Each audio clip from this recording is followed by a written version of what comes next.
ಅಂಥ picture Mysuru premier ಸ್ಟುಡಿಯೋನಲ್ಲಿ shooting ನಡೀತಾ ಇತ್ತು. ಕ್ಲೈಮ್ಯಾಕ್ಸ್ ನನ್ನ ತಂದೆ ಹೇಳಿದ್ರು, ಬಾ ಶೂಟಿಂಗ್ ಅಂದರೆ ಬಾ, ನಿನಗೆ ಭಯ ಏನಾದರೂ ಇದ್ದರೆ ಭಯ ಹೊರಟೋಗುತ್ತೆ ಅಂತ ಹೇಳಿದ್ರು. ಸರಿ ಹೋದ.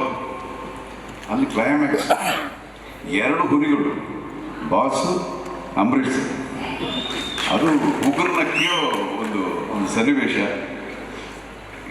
ಅವ್ರಿಗೆ ಸ್ವಲ್ಪ ಅಂಬರೀಷ್ ಸರ್ಗೆ ನಿಮ್ಗೆಲ್ಲರಿಗೂ ಗೊತ್ತು, ಅವ್ರಿಗೆ ಸ್ವಲ್ಪ ಸೇರಣೆ ಕಮ್ಮಿ. ನನಗೆ ಆಗಲ್ಲ ಹೊರಟೋದ.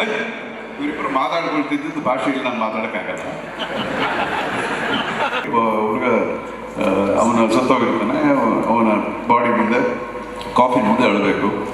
ಸೊ ನಾವು ಕೂತ್ಕೊಂಡಿದ್ವಿ, ಎಲ್ಲರೂ ಸ್ವಲ್ಪ ಗ್ಲಿಸಿನ್ ಹಾಕ್ಕೊಂಡಿದ್ರು ಸರ್.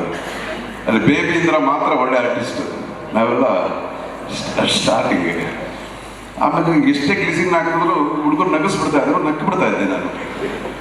ಆಮೇಲೆ ನಾವು ನೋಡಿದ್ರು ಸರ್, ನೋಡಿದ್ರು ಒಂದು 2 ಸತಿ 3 ಸತಿ ನಗಬೇಡ ಅಂತ ಹೇಳ್ತಾ ಇದ್ರು.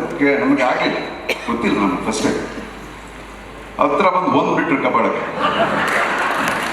ಸರ್ ಜ್ಞಾಪಕ ಇದೆಯಲ್ಲೋ ಗೊತ್ತಿಲ್ಲ, ಬಿಟ್ಟರು. ಬಿದ್ದ ತಕ್ಷಣ ನನ್ನ ಮುಖನೇ ಚೇಂಜ್ ಆಗಿದ್ದು, ಕಣ್ಣಲ್ಲಿ ನೀರು ತುಂಬ್ಕೊಂಡ್ಬಿಡ್ತು. ಶಾರ್ಟ್ ತೆಗಿರಿ, ಕರೆಕ್ಟ್ ಆಗಿದೆ, ನೀವು ಶಾರ್ಟ್ ತೆಗಿರಿ.